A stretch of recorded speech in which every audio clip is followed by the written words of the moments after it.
सूरज की किरणों में अमृत का वो प्रकाश, हर नई सुबह के साथ यीशु राजा है अब। अंधकार से जो लड़ती उसकी वाणी है आप, उसकी वाणी है आप, उसकी वाणी है आप। अमृत वाणी, अमृत वाणी, अमृत वाणी, अमृत वाणी, अमृत वाणी। पहला पाठ रोमियो के नाम संत पौलुस का पत्र, अध्याय 2, पद संख्या 1 से 11 तक। दूसरों पर दोष लगाने वाले, तुम चाहे जो भी हो अक्षमय ही हो। तुम दूसरों पर दोष लगाने के कारण अपने को दोषी ठहराते हो, क्योंकि तुम जो दूसरों पर दोष लगाते हो वे ही कुकर्म किया करते हो। हम जानते हैं कि ईश्वर ऐसे कुकर्म करने वालों को न्यायानुसार दंड आज्ञा देता है। तुम ऐसे कुकर्म करने वालों पर दोष लगाते हो और स्वयं वह ही कुकर्म करते हो, तो क्या तुम समझते हो कि ईश्वर के दंड आज्ञा से बच जाओगे? अथवा क्या तुम ईश्वर की असीम दयालुता, सहनशीलता और धैर्य का तिरस्कार करते और यह नहीं समझते हैं कि ईश्वर की दयालुता तुम्हें पश्चाताप की ओर ले जाना चाहती है? तुम अपने हठ और अपने हृदय के अपश्चाताप के कारण कोप के दिवस के लिए अपने विरुद्ध कोप का संचय कर रहे हो। जब ईश्वर का न्याय संगत निर्णय प्रकट हो जाएगा और वह प्रत्येक मनुष्य को उसके कर्मों का फल देगा। जो लोग धैर्यपूर्वक भलाई करते हुए महिमा, सम्मान और अमृतत्व की खोज में लगे रहते हैं, ईश्वर उन्हें अनंत जीवन प्रदान करेगा।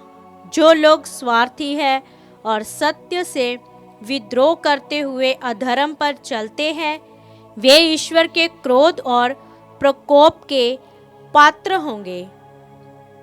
बुराई करने वाले प्रत्येक मनुष्य को, पहले यहूदी और फिर यूनानी को, कष्ट और संकट सहना पड़ेगा, और भलाई करने वाले प्रत्येक मनुष्य को, पहले यहूदी और फिर यूनानी को, महिमा, सम्मान और शांति मिलेगी, क्योंकि किसी के साथ पक्षपात नहीं करता।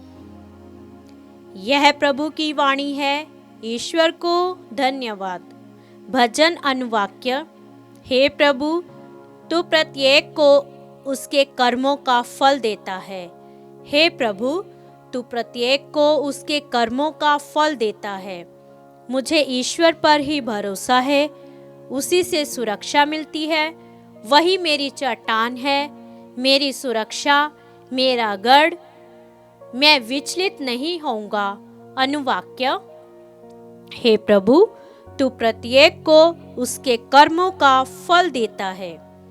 मेरी आत्मा ईश्वर पर ही भरोसा रखे, क्योंकि उसी से सुरक्षा मिलती है। वही मेरी चट्टान है, मेरी सुरक्षा, मेरा गढ़, मैं विचलित नहीं होऊंगा। अनुवाक्य। हे प्रभु, तू प्रत्येक को उसके कर्मों का फल देता है। सभी लोग उसी की शरण ले और हर समय उसी पर भरोसा रखें। उसी के सामने अपना हृदय खोल दो, क्योंकि ईश्वर हमारा आश्रय है। अनुवाक्य। हे प्रभु, तू प्रत्येक को उसके कर्मों का फल देता है। जय घोष। प्रभु कहते हैं, मेरी भेड़ें मेरी आवाज़ पहचानती है, मैं उन्हें जानता हूँ और वे मेरा अनुसरण करती है। हालेलुया। संत लूकस के अनुसार पवित्र सुसमाचार, अध्याय 11, पद संख्या 42 से 46 तक। यीशु ने कहा, हे फरीसियों, धिक्कार तुम लोगों को, क्योंकि तुम पुदीने, रासने और हर प्रकार के साग का दशमांश तो देते हो, लेकिन न्याय और ईश्वर के प्रति प्रेम की उपेक्षा करते हो। इन्हें करते रहना और उनकी भी उपेक्षा नहीं करना तुम्हारे लिए उचित था। हे फरीसियों, धिक्कार तुम लोगों को, क्योंकि तुम सभागृहों में प्रथम आसन और बाजारों में प्रणाम चाहते हो। धिक्कार तुम लोगों को, क्योंकि तुम उन कब्रों के समान हो जो दीख नहीं पड़ती और जिन पर लोग अनजाने ही चलते फिरते हैं।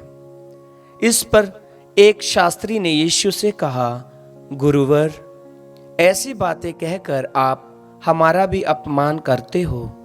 यीशु ने उत्तर दिया, हे शास्त्रियों, धिक्कार तुम लोगों को भी, क्योंकि तुम मनुष्यों पर बहुत से भारी बोझ लादते हो और स्वयं उन्हें उठाने के लिए अपनी एक उंगली भी नहीं लगाते। प्रभु का सुसमाचार। क्रिस्त की जय।